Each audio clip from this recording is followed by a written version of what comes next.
Hello and welcome to Scary Town, the Goosebumps review show.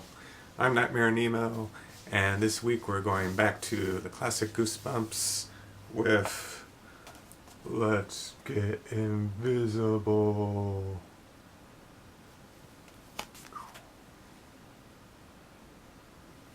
So the tagline for this is, now you see him, now you don't. And on the back, disappearances can be deadly. So I wasn't really looking forward to this one because it's just the idea behind it is not doesn't really capture me as much as the other ones. And once I've actually finished reading it, it kind of confirmed what I thought it was going to be like, because the concept is sound, and that the kids find this mirror in this hidden room and in the attic of their house, and there's a light with like this chain on it on the top of the mirror, and once you click it on, like, it has like this blinding light, and whoever is center into the mirror is able to turn invisible, and the way to come back is to switch the light on, and depending on how long the kids were invisible, it takes them longer to reappear.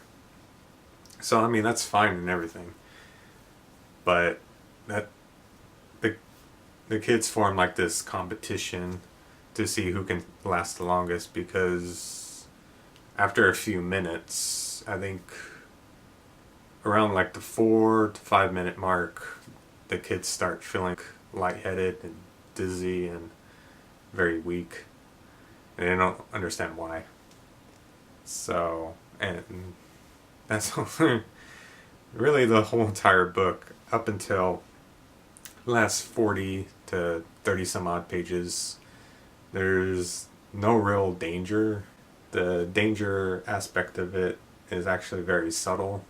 So it's really them just like, hey, let's turn invisible, and each of them like taking turns and seeing how long they can go. And so it's kind of, we have a pretty big group of kids this time. The main character is Max. He has his 10-year-old brother. I think they're 2 years apart, and the brother's like really annoying, like jumping out on people and stuff like that, just being a real turd. And he's like overly excited and stuff, and his real name is Noah, but everyone calls him Lefty because he's left-handed. He's the only left-handed person in the family. It's kind of clever that they used his name as Lefty, because at the very end, like, that you see why they named him that way.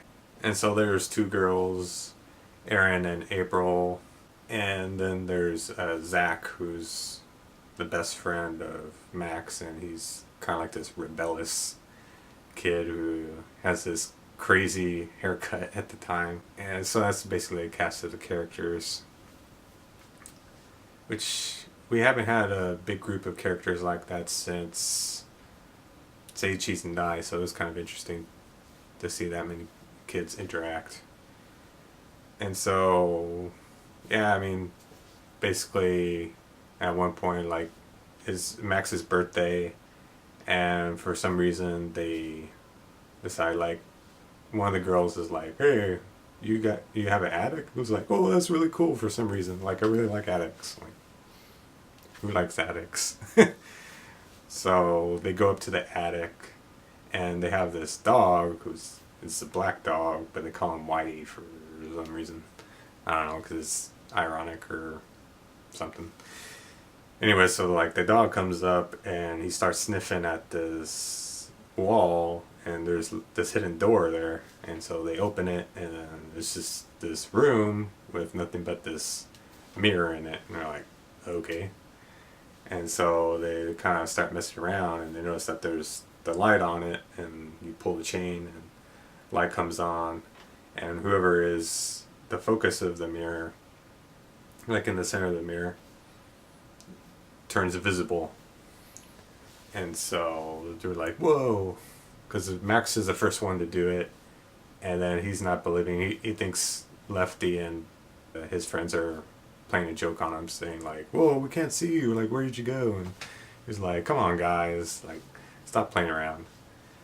And so it goes on from that, and they tell Zach about it, and Max wants to play a joke on Zach where he turns invisible, and because it has kind of like this thing where Zach is always like this know-it-all, and he's never scared and always like this cool guy, and so Max really wants to get one on over him, and so he calls him over to his house, and it's like, hey, we're gonna show you this cool magic trick, and turns invisible, and Zach really freaks out. And at this point, it starts showing how the longer you spend invisible, you start feeling faint and weak, and then like they describe it like being pulled into the light of the mirror, and that's becomes more prominent later. And so it just becomes this competition, especially after Zach sees it's possible and he wants to try it, and he sets like this really long time. I think it's like 5 or 6 minutes, and he goads the others, like especially Max and them, to beat his time. And I said before, the danger of the mirror is subtle, because like as the other kids start using it, and the longer they are invisible, they start feeling weird, and they're like, I don't know, I don't feel good, so bring me back, turn the light on so I can be visible again. And what you start noticing, especially with Aaron and Zach, is the competition builds to the point where they're going past 10 minutes to 15 minutes. And before, like, they would start feeling weak and dizzy and stuff, and they would like want to be immediately brought back. It feels off to them. And at this point, Zach and Aaron are like completely fine with spending like over 10 minutes being invisible. So you're like, that's kind of strange. Why would all of a sudden, before they would feel strange, and now they don't feel strange at all? The whole thing is that they really don't do anything all that crazy while they're invisible. Like, you'd think like they would go outside and do stuff. There's only a few times where they actually become creative with being invisible, where Zach is invisible and he goes to the next door neighbor who's like tending this garden, and he picks some tomatoes out of the garden and starts juggling them in the air, and it looks like the tomatoes are swirling around, and he's like, hey, he brings in his wife, who's like, hey, check this out. And then of course the tomatoes fall down once the wife's there, and he's like, I don't know what you're talking about. And so they play that joke on him, and it's pretty typical. And there was this other time where Lefty, like the grandparents are over having like this big meal, and unbeknownst to Max, Lefty has turned invisible, and he looks over and he sees like the cup of water rising up, and is like, oh, he doesn't want anybody else to see that they have this secret that they can turn invisible. So it kind of creates this funny little scene. But other than that, they don't really do anything crazy with it, because it's mostly just them in the house, in this room in the attic, and they're just trying to beat each other in this competition to stay invisible. So it's pretty much that for the majority of the book.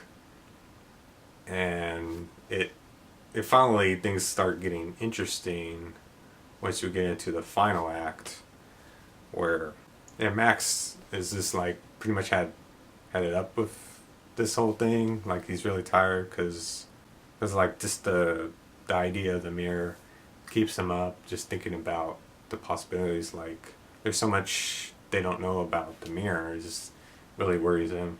So he goes up and he sits down in front of the mirror, just kind of like looking at it, just kind of think like, is there something here to that mirror that I'm missing?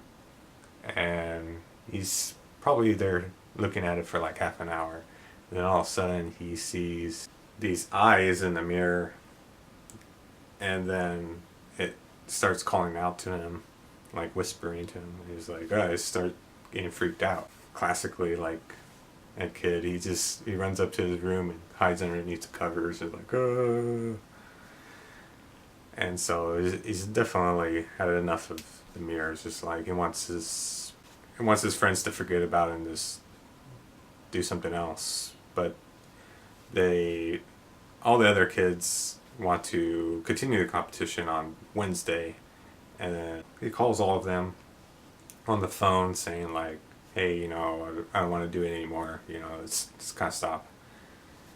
And then it comes Wednesday, and then they all show up at his front door, and he's like, geez, like, what's going on here? And then they explained that his brother Lefty had called them saying that he had changed his mind about using the mirror. And then he's like, what's going on? And then his brother is not there. He's at the playground playing with some other kids. And so they kind of goad him, and it's like, okay, let's get over it. Let's go playing around with the mirror more. And so a few of them like start messing around with the mirror. Like April is the only one that hasn't used it yet. She goes in and turns herself invisible. But the thing is, the dog came in at the same time, and he was also invisible, so that freaked out Max, and he is not even like less than a minute. He turns the light off, and she comes back. She's kind of upset that she didn't get enough time to mess around with it. Even though she was reluctant to turn invisible, she's kind of weirded out about the whole thing.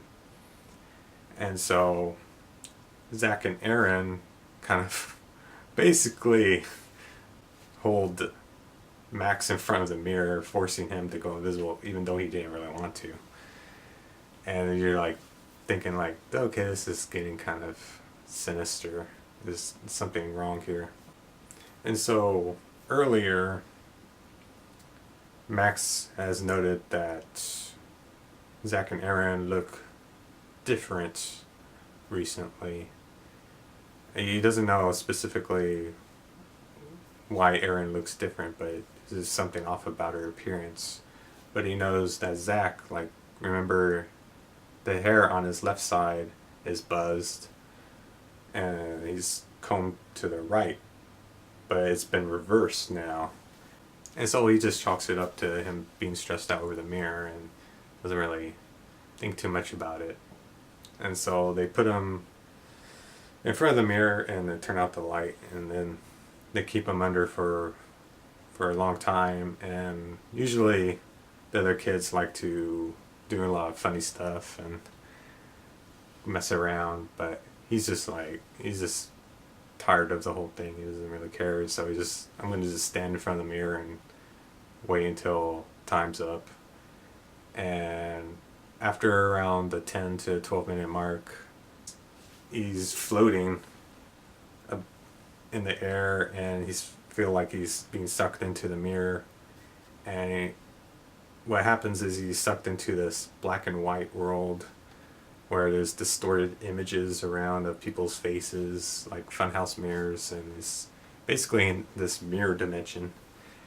And he hears this voice from behind him, and he turns around and he's looking at his own reflection, this evil version of him, basically, to boil it down. And the evil version saying like, we've already made the switch. That's what Zach and Aaron are, the evil copies. And he says the others didn't really put up much of a fight, and neither should you. You should just accept it. And he sees distorted images of his friends, and they look terrified, and he's trying to call out to them, but like they don't seem to notice that he's there, and they're not saying anything that he can understand. And he's not gonna let this happen. So he fights with the mirror version, and they get into this whole thing. Max is able to run away from the evil version of him and get in front of the mirror so he can escape. And then he gets out of the mirror, and then immediately the first response from Zach and Aaron is just like, "Did you make the switch?" And then Max is like, "No." And then there's like, they're surprised, like, "What's going on? Something went wrong here."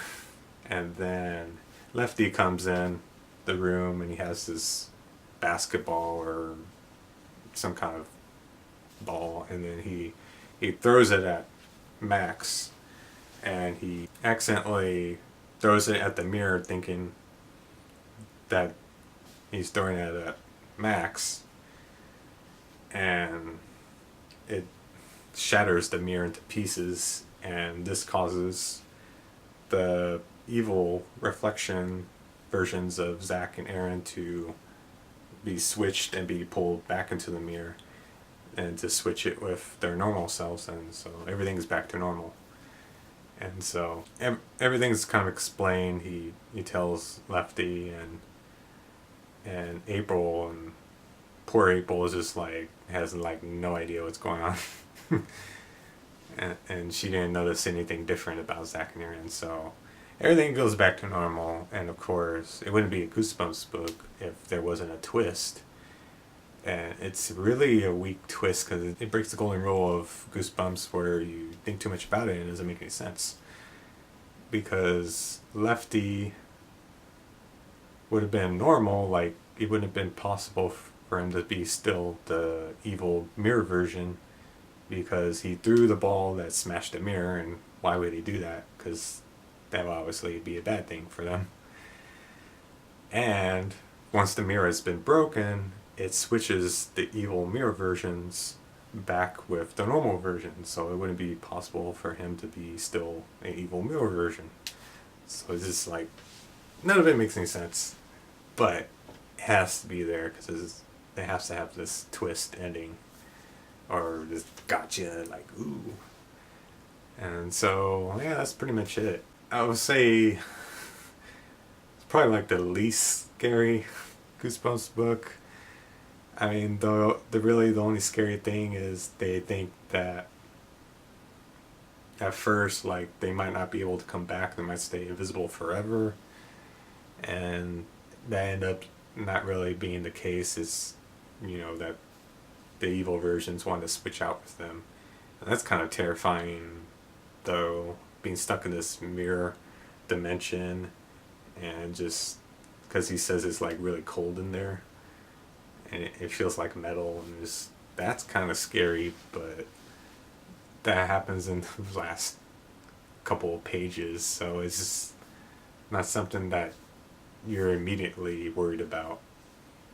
And it is really just them just turning invisible and not doing anything terribly creative with it, except for maybe the two instances I mentioned.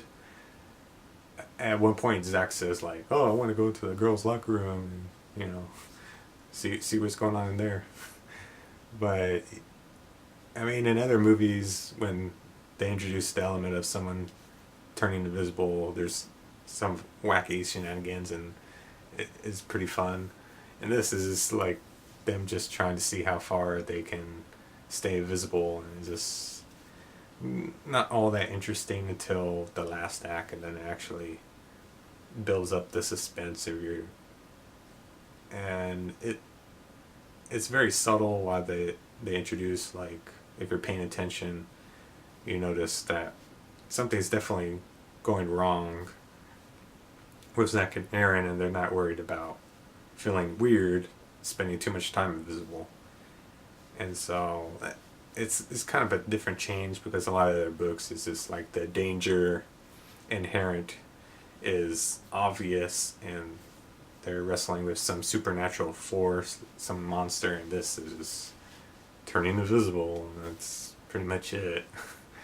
So It's okay. It's definitely a different pace, a different kind of story than what you normally expect in a Goosebumps book. So I guess if you're looking for something out of the normal, then this might be worth checking out. And I just so happen to have one of the TV books when I was just looking for Goosebumps books at half price books, and I found a few of these. Only have 3 of them, and it's just so strange because it's a book based on the TV episode, and the TV episode is based on one of the Goosebumps books. So it's just so strange that they would do that, and it has the this was the 90s to have full color pictures and whatnot. And it's like that, and it's kind of interesting, and it's extremely short. It's only like almost 60 pages, and I haven't actually read it, but I just kind of skimmed it, and it shortens the group into 3 kids this time around, and it just seems like a condensed version, and just because they probably didn't want to have to juggle around with 5 kids, so I just wanted to make it more simple. And from what I skimmed through, it's pretty much the same, other than that. So that's kind of it. And it's an okay book, I guess. It's just not something initially I thought was going to be that interesting. And coming away from it, I still feel kind of the same. It's not that thrilling until the last act, and then things start picking up. So that's what I thought about Let's Get Invisible. And so next week we're going back to Horrorland with Who's Your Mummy? Well, I have no idea what that's about other than it involves the mummy. So we'll see what happens. And it's always fun to see what the ongoing narrative of Horrorland and see how the kids are holding up. So that's it for this episode. Don't forget to like, share, and subscribe if you like this episode and want to see more reviews. And I'll see you next time. Thanks for watching.